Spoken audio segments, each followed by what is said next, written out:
Tama ba daw ang ginawa niya na hinding-hindi na siya babalik at hindi na niya kilalanin ang kanyang biological father? Baka pagdating ng araw, you will be able to find forgiveness sa heart mo at then eventually, mapapatawad mo na yung nangyari dahil magiging successful ka na pagdating ng araw. And then by that time, pwede ka nang pumunta muli doon at magpakilala ka sa tatay mo dahil siguro nga wala talaga siyang kaalam-alam. Otherwise, hindi siya ganun magmamaltreat sa'yo, no? Sabihin na natin, imposible kasi nag-iisang anak ka eh.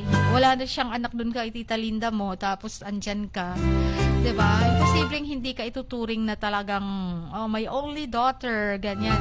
'Di ba? Siguro deserve din niyang malaman yun na ikaw yung biological child niya dun sa nabuntis niyang mistress na ikinulong lang ng Tita Linda mo. Para namang pelikula to. Okay. Pelikula ang dating ng ano mo, pero talagang lahat naman ng nasa pelikula din, hango din sometimes sa totoong buhay or inspired by their reality, 'di ba? Ayan, real talk talaga, marami talagang ganun din na nag-i-exist, ano.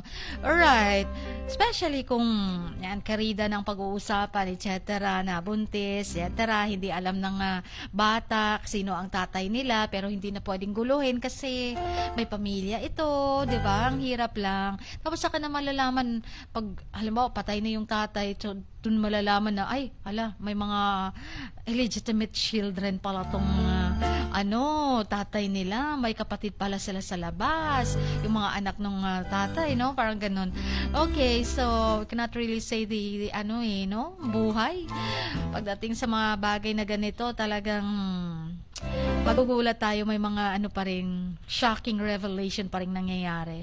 Alright, and one day, someday, ayan, makikilala din, sana, yun lang, i-wish natin na kayong mag-ama ay magkaroon ng another chance to build your relationship as father and daughter.